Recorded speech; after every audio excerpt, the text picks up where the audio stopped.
Assalamualaikum warahmatullahi wabarakatuh. Perkenalkan, nama saya Endah Sriwardayani, calon guru penggerak Angkatan 6 dari SDIT Rahmaniyah, Kota Depok, Jawa Barat.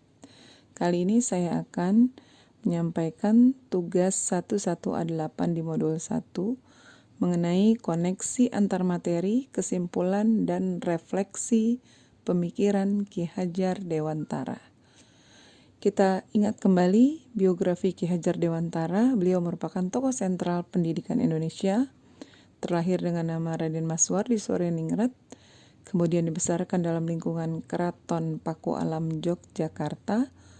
Beliau juga seorang aktivis pergerakan kemerdekaan, politisi, pelopor pendidikan bagi kaum pribumi sejak zaman kolonial. Kemudian beliau mendirikan Taman Siswa pada tanggal 3 Juli 1922. Kemudian beliau juga sebagai Menteri Pertama Pendidikan di Indonesia. Kiprahnya dalam memajukan anak bangsa mendapatkan apresiasi dari pemerintah dengan menjadikan hari lahirnya sebagai Hari Pendidikan Nasional. Kemudian trilogi pendidikan Ki Hajar Dewantara adalah Ingarso Sung Tulodo, artinya di depan memberikan contoh atau teladan. Kemudian In Madio Mangun Karso, di tengah-tengah keberadaan guru memberikan semangat kepada murid-muridnya. Tuturi Handayani, di belakang selalu memberikan dorongan untuk murid-muridnya.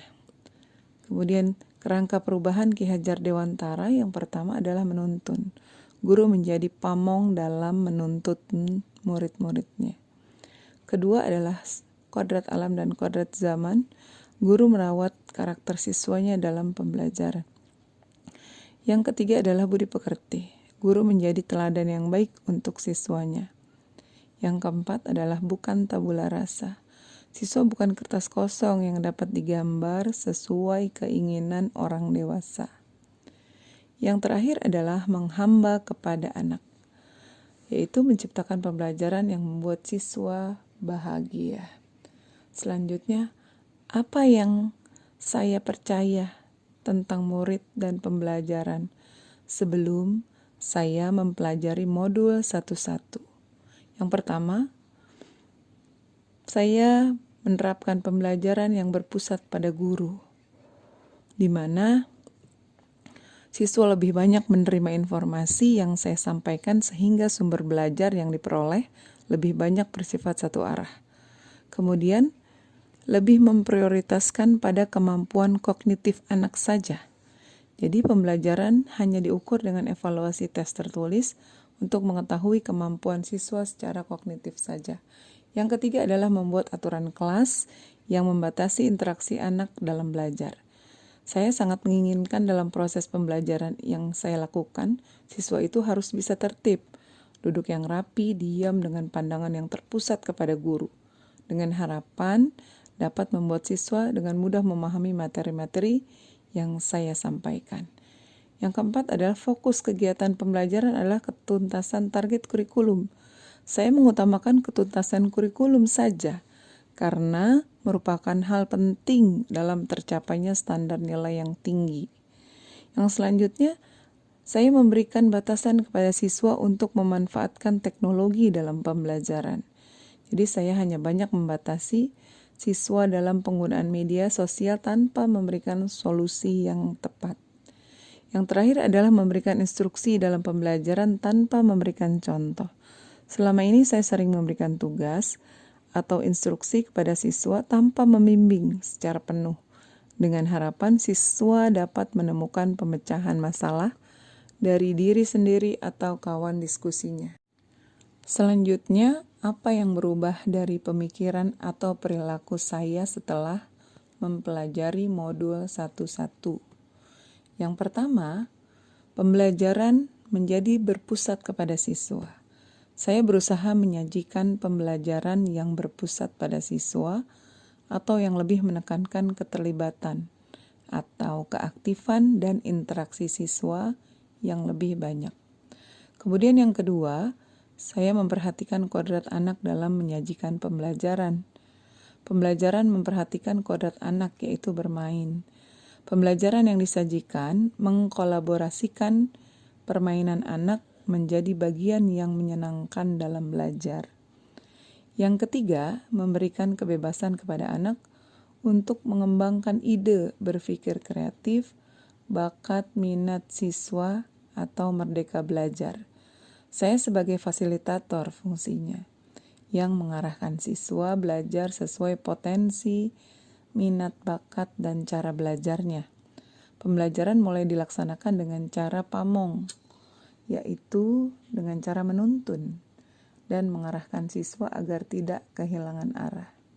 Yang keempat, melakukan kegiatan-kegiatan pembiasaan di sekolah untuk menanamkan nilai-nilai budi pekerti. Saya berusaha menciptakan pembelajaran yang seimbang dan holistik, memberikan teladan yang baik bagi siswa dalam mengembangkan budi pekertinya. Yang kelima, membekali keterampilan kepada siswa sesuai zamannya.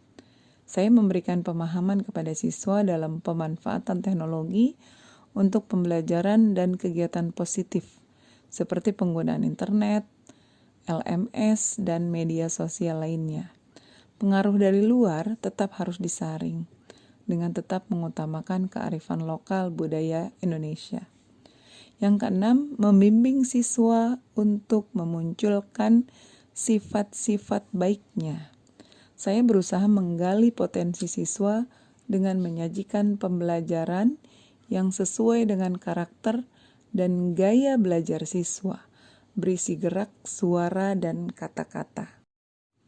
Selanjutnya, apa yang bisa segera saya terapkan lebih baik agar kelas saya mencerminkan pemikiran Ki Hajar Dewantara?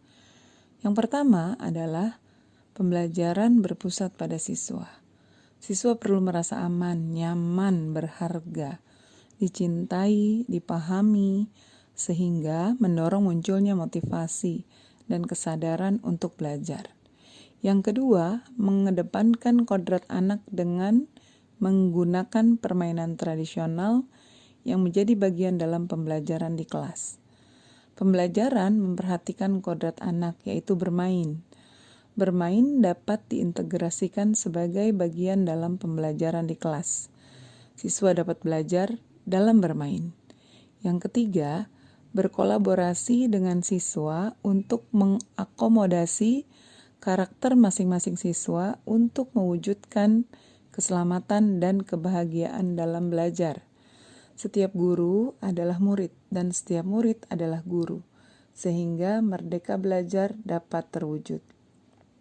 Yang keempat, menjadi teladan yang baik serta memberikan semangat serta memberikan dorongan untuk siswanya. Dengan cara melakukan kegiatan-kegiatan pembiasaan di sekolah untuk menanamkan nilai-nilai budi pekerti atau akhlak baik, akhlak mulia kepada anak. Yang kelima, membekali keterampilan kepada siswa sesuai zamannya. Jadi guru harus membekali keterampilan kepada siswa sesuai zamannya, agar mereka bisa hidup, berkarya, dan menyesuaikan diri.